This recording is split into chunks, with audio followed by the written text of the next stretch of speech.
Yeah, I think it's good. Hey, how's it going, everyone? In today's economy, we're all trying to save a little bit of money. And this is true for car maintenance. If you try to go online and get OEM parts for cars, you will realize that they have skyrocketed in price. So we're left to look out for alternatives.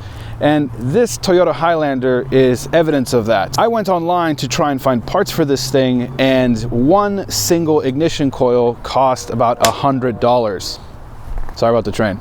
Now that's just one ignition coil. Now this thing has 6, so you're looking at about $600, as well as the spark plugs. So I went online on Amazon and found these cheap ignition Dr. spark plugs and ignition coils and decided to try them out. At $75, I would say it's a pretty darn good deal. Now, these cheap components that I got off of Amazon are of some Chinese company that I have never heard of. So I decided to try them out in my Toyota Highlander to see if they work just like the OEM parts. $700 versus $75.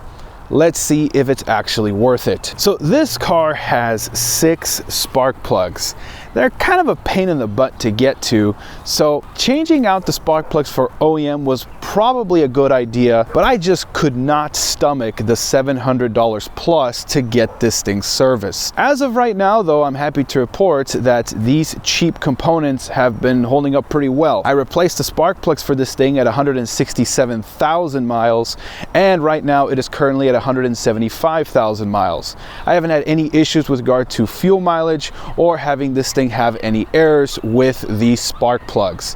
So far, absolutely no complaints on that front. So you guys can see that the surfaces on these guys are still somewhat shiny.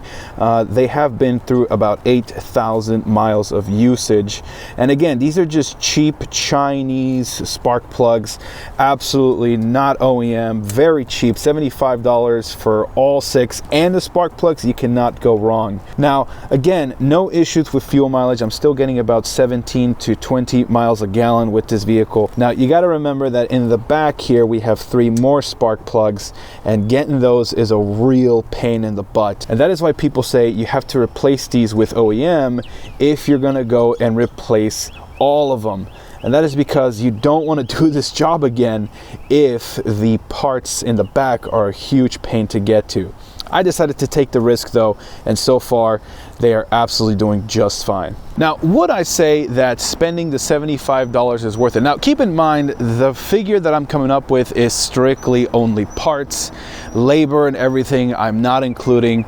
It took me about 2 to 2.5 hours to replace these, but if you take it to a shop, you're easily looking at about $1,000 to get these replaced. But I would say that these are actually worth it if your spark plugs and ignition coils are very easy to get to. If they're a little bit more complicated, or like mine, they're really hardcore in the back, you might want to spend the little bit of extra, at least maybe on the ones in the back. The ones in the front, you might be able to skimp out on, but I'll leave that up to you. Now, there's another cheap Chinese thing that I bought that I want to show you, and it's actually inside of the vehicle, and that is the stereo. Let's go take a look and see how that little guy works. So this is the stereo. Oh wait, let me mute the music because it's going to give me a copyright strike. So this is the stereo that I installed in this vehicle, and this one does not have as high regards as the cheap components over there in the engine. One thing I found is that with Chinese companies, the software kind of lacks a little bit, and it's true for this guy right here. It does have Android Auto, but you can see that the fit over here is not that great, and it sticks out quite a bit. The plastic also doesn't feel as smooth as the OEM one.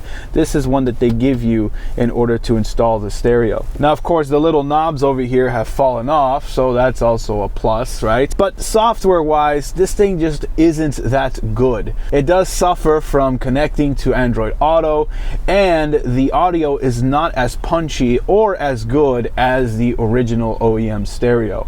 Now, if you're asking yourself, well, why do you still have it?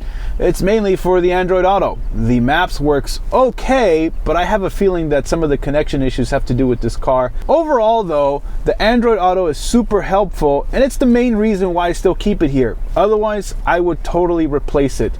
It does feel cheap and flimsy when you're installing it, so you gotta be very careful. Other than that, though, I probably wouldn't get this again. I would probably get a more reputable manufacturer like Sony or Kenwood. Now, as you guys can hear, I have the vehicle on right now. It is purring like a kitten. It absolutely does not struggle at all. No airs whatsoever. And so let's talk about what type of stuff you're facing if you decide to buy these cheap components from a Chinese company. Well, you're suffering quite a few things. For starters, warranty. Good luck getting warranty on some of these components. You're probably not going to get it. If you decide to reach out to the manufacturer, all they really have to do is ignore you. There's no recourse for you in order to get these components replaced. You are at the mercy of the manufacturer. In this case, if I have a problem with the spark plugs or the ignition coils, I have to go to that company, Ignition Doctor, and I don't know if they would honor their warranty. Now, the second thing that you have to take into account is damage to your vehicle. You're trusting that these components can behave just like the OEM parts. Now, when it comes to spark plugs and ignition coils, more particularly spark plugs, the offset of the tooth has to be absolutely perfect in order to ignite correctly. I installed these and I checked the gap, and they were indeed all within the tolerance, but still, that doesn't mean you're always going to get lucky. And if one of these components causes damage to your engine, again, you're definitely not going to have luck from both the manufacturer of the vehicle and the manufacturer of the component. Now, whether you want to take that gamble is totally up to you. You can go online in several forums and see that a lot of people have had good luck with these Chinese companies, whereas other people say to stay away completely. I'll leave that decision up to you. Thank you guys so much for watching. If you have any questions with regards to these components that I've installed, feel free to leave them down below. Otherwise, thank you so much and take care. Bye-bye.